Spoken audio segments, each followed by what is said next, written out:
ઘણા વર્ષથી મને એક વસ્તુ બહુ પજવી રહી છે ને એ છે ભારત જેવા મહાન દેશમાં વૃદ્ધાશ્રમનું હોવું. મને જ્યારે કોઈ કહે કે તમે વૃદ્ધાશ્રમમાં આવો ત્યારે મારું હૃદય પીડાથી એટલું ભરાઈ જાય.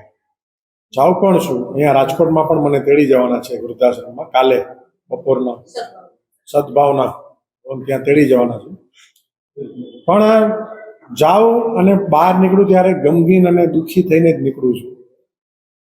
કારણ કે આ દેશમાં વૃદ્ધાશ્રમ શા માટે, આ પ્રશ્ન મને પોતાની જાત સાથે પણ છે ને આપ સૌ પ્રત્યે પણ છે કે આજે દરેકે એ ઉંમરના પડાવ પર પહોંચવાનું જ છે.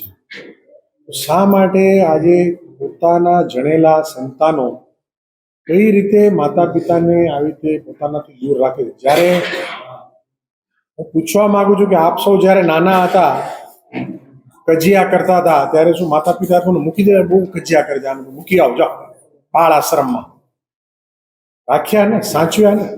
શા માટે આપણે માતા પિતાને બોજ સમજીએ છીએ કે એને મૂકી આવો, અમારે તો ફોરેન રહેવાનું છે, અમારે તો નોકરી, અમે તો સાચવી ન શકીએ, કે આનું કોણ કરશે? આ પ્રશ્ન શું કામ કે આનું કોણ કરશે? જ્યારે એમણે આપણને ઉછેર્યા, તો હવે આ ઉંમરમાં આપણું ફરજ છે કે આપણે એમને સંભાળવાનું.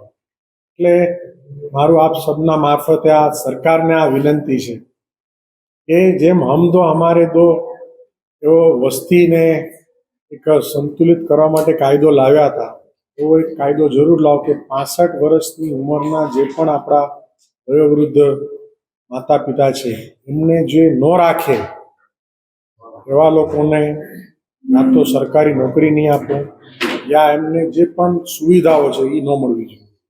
પણ જે પણ વયોવૃદ્ધ છે, સિનિયર સિટીઝન, એમને હક છે રાઈટ ટુ લીવ, જીવન જીવવાનો એમને પણ અધિકાર છે. શા માટે એમને પોતાના ઘેરેથી, પોતાના પુત્રા પુત્રીઓથી દૂર કરીને પ્રેમ નહીં, સ્નેહ નહીં, એ આજે વાટ જોતા હોય કે અમને કોઈ મળવા આવે, અમારી સાથે કોઈ બેસે?